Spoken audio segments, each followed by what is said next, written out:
As a global citizen who is looking to relocate, whether it be yourself, your family, or your business offshore, and that does mean physical relocation as well as corporate relocation, there are many moving pieces to this puzzle, which we help our clients with in various different ways throughout the strategy. However, a common mistake and something that we see often left until the end of the process, which should really be in the first step of the process, this planning, is banking and investments. So, today we're going to go over a general overview of what it may potentially look like for a client who is looking to relocate themselves and their assets and investment overseas. Now, there are various different ways to go about this. There is absolutely never a one size fits all. It also depends on yourself and your family's long term goals, and of course, where you are relocating to.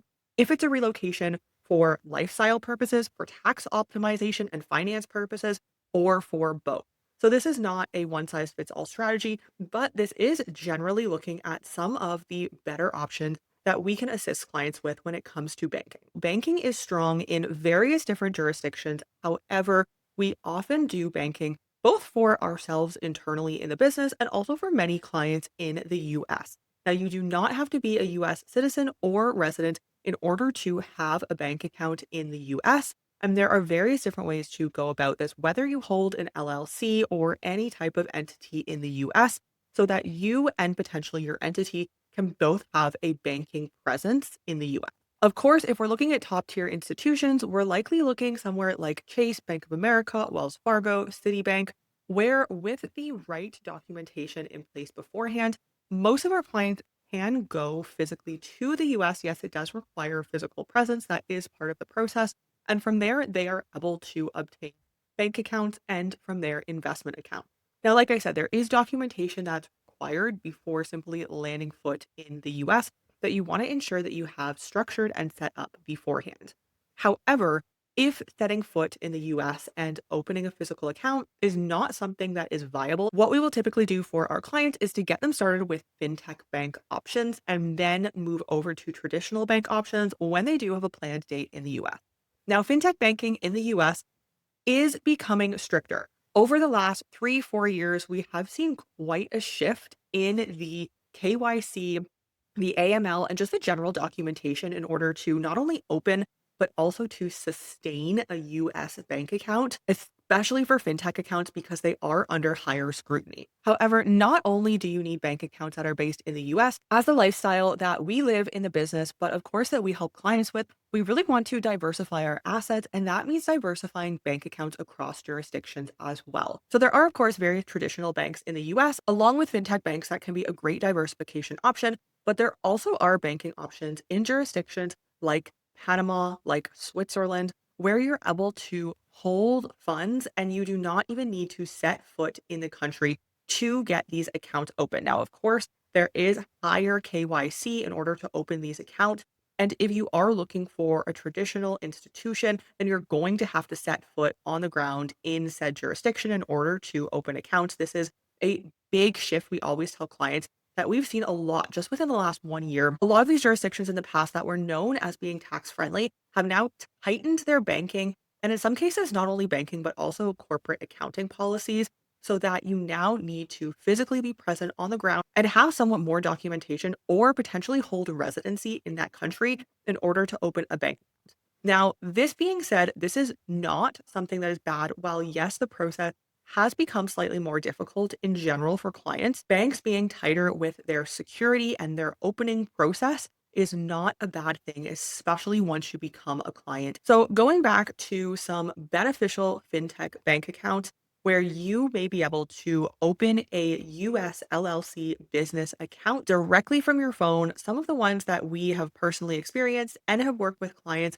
who have high success rates are Mercury, Payoneer. Meru is a great one, especially if you are in Latin America. And Revolut, as a part of the US branch for US LLCs, is also a great option. Now, don't get me wrong, there are countless different fintech banks, but you really do want to be cautious with some of these fintech banks. A lot of the banks that are actually behind the businesses of fintechs are often changing behind the scenes.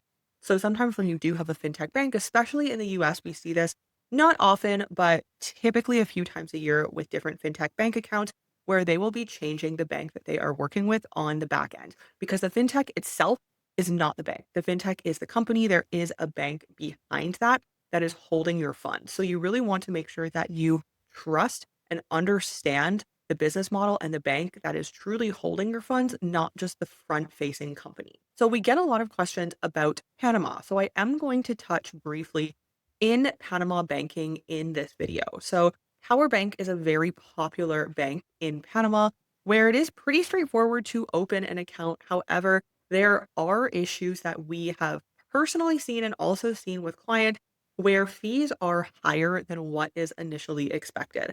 So typically when we're opening bank accounts in Panama, Tower Bank is not an account we work with. We work with opening general accounts, but we more so work with private banking in Panama for clients who are looking to bring their assets offshore and who are looking, of course, for a physical relocation as well with the proper structure. So while there are some very beneficial banks in Panama, most of the banks that are worthwhile have become stricter in order to open. Again, not something that is a bad thing, but just something to be aware of as policies are constantly changing. Now, another jurisdiction that is important to speak about here, which we often see talked about, is Georgia.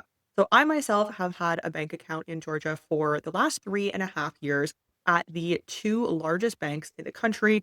While it has become slightly more difficult in order to open a bank account in Georgia, it is still quite straightforward to open both private wealth banking if you have the minimums or just a general bank account if you are looking to physically be present in the country and to walk in and open that account typically takes about 1 hour and you do need an address in Georgia. However, this process can also be done remotely if you are looking for offshore banking. Typically, minimums for general accounts are quite low. You're not going to be storing large amounts of wealth in these accounts, but it is a good option if you're looking to diversify your income and have some money in another jurisdiction. So, if we're talking generally, what could potentially be the best option for you if you are looking to relocate your assets? Now, first and foremost, it does very much so depend where you're a citizen, where you're a resident, and also where you're a tax resident of.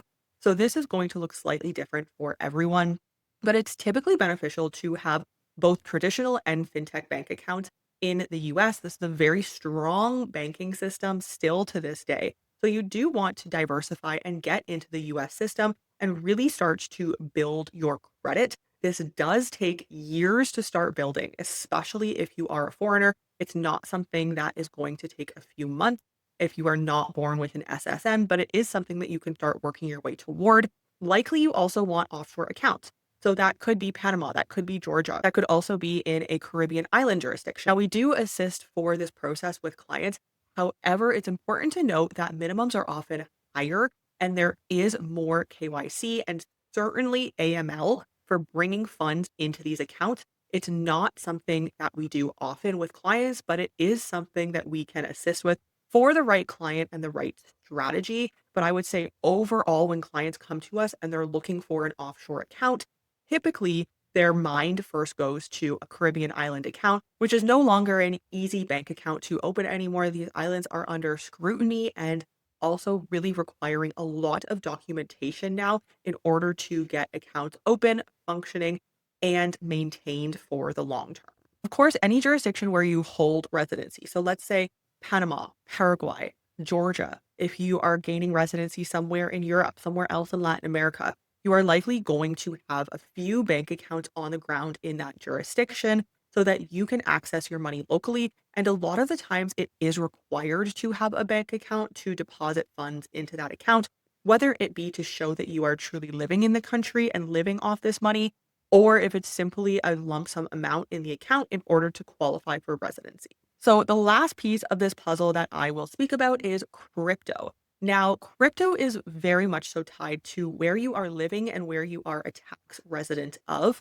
However, there are certain jurisdictions where having crypto accounts could potentially be tax free. So we help our clients with this quite a bit specific to Panama. We work with a private banking solution in Panama that does offer holding services for crypto on off ramping debit and credit services. And again, crypto really comes into play in terms of overall lifestyle. If you have the proper tax optimization, then you can potentially minimize or pay no tax on your crypto gains. However, there's much more that goes into this than simply holding an offshore bank account that you can hold crypto and on and off ramp into.